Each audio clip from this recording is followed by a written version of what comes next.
Hey, what's up? Good morning.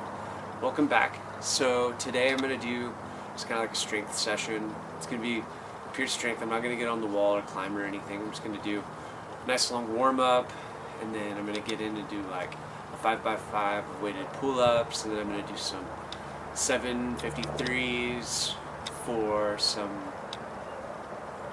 max hangs. So yeah, should be pretty cool, pretty easy day. Blast it out, maybe do some core at the end.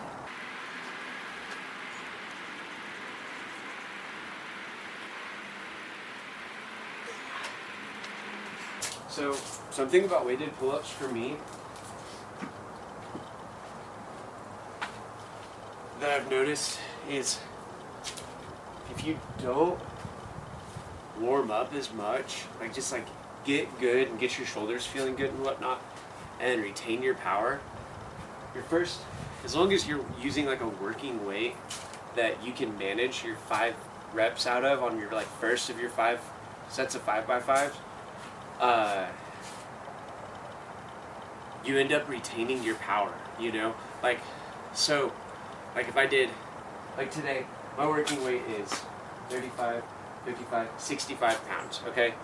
And I'm doing 5 reps, 5 sets. I'll do like 4 minutes rest in between. If I like did like 25 pounds, 35 pounds, 45 pounds, up to get up to like my working weight, I feel like by the end of my 4th set or so, I'm usually like failing out just from like generalized fatigue, you know, just like I just can't retain, I can't keep that level up high. But if I start off first set at the 65 pounds, by the time I get to my 5th set, I'm able to complete. And maybe there's some science that says that as long as you're reaching failure, you're reaching failure. But for me, I like to hit the weight that I want to hit for the amount of reps that I want to hit it, you know? So I kind of have switched it up lately and just kind of been doing more starting where I want instead of working my way up to it, you know? Just as long as you feel warm, that's like the most important part. Like if you don't feel warm, you're not going to get there. But just like, I'll do a couple of sets of pull-ups and then I'll just jump right into it.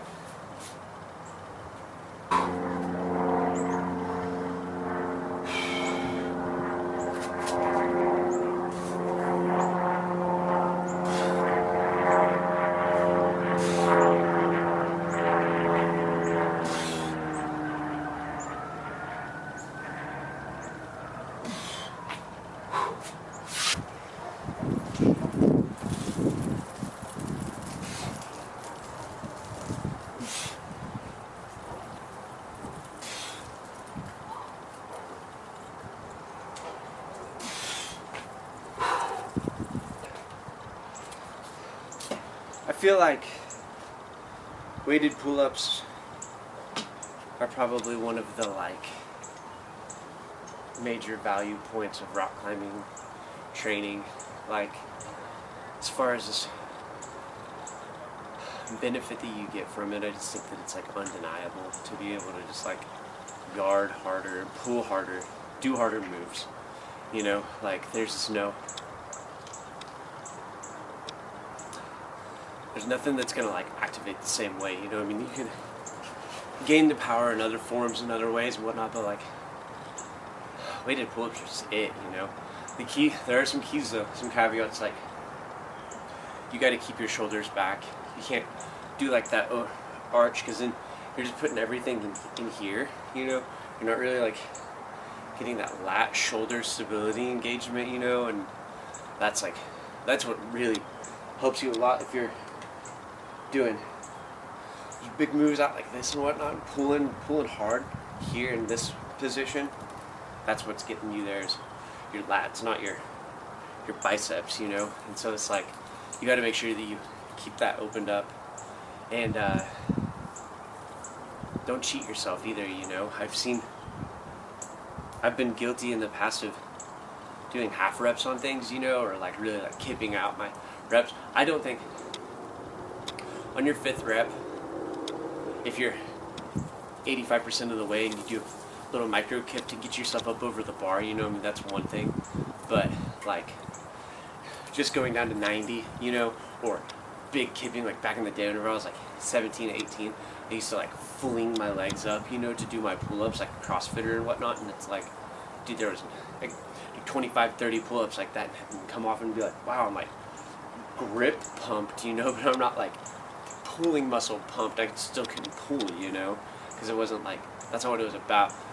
Something as I've gotten older and more intentional with training, I've become really like serious about form, and I think that cut your weight back, ego pull less, you know, and do it more just to like create optimal gains.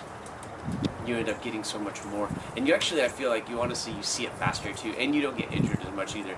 Keep your form tight and whatnot, and you'll just go so much further. I feel like, I believe, that's what I think.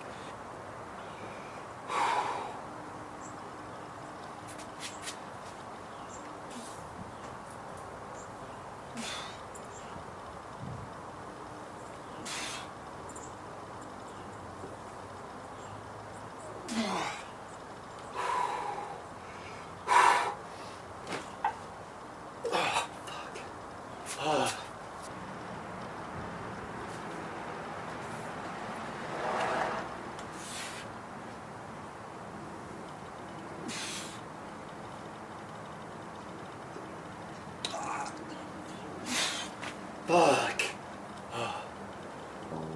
Once I've completed all 5 sets with doing 5 reps in each one, I will bump my weight up.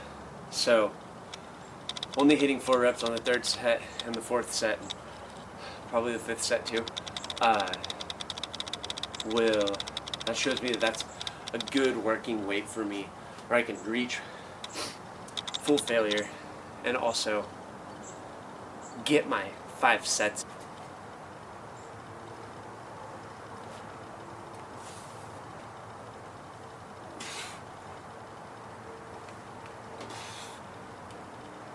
Oh, that's all I've got. I didn't have it. Okay. So let's talk 753s, okay? The first thing about them is that it's good to know what your 1 rep max is if you're going to do your 20 millimeter hangs, okay? So test up to a 5 second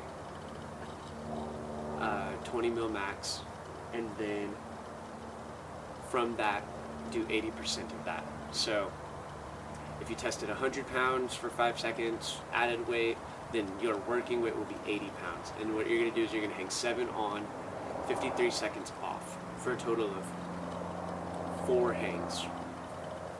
Then take a 3 or 4 minute rest, and you'll do it again. Okay, and your goal is to, each 4 hang set is 1 rep. Or each 4 hang rep is 1 set. And then you're going to do 4 sets of it. And they're awesome. I think that they're the best hangboard workout that you can do as far as for building your maximum strength while also building your like capacity strength, because like, you know, you can do 5 second hangs, right, and do like pure max, but I feel like then you get on a boulder problem that is 12 moves long, and you're pumping out by like move 7 or 8, you know, just because you just don't have that like generalized capacity, where I think that if you like can, you know, because you can recover in that 53 seconds that you do in between each hang, but you don't fully recover all the way. So you're like building fatigue as it happens, you know, and you're learning how to, I think there's a neurological component of it as well, where like you're learning how to overcome and try harder and bear down in like a really safe and controlled environment. So I think they're pretty awesome.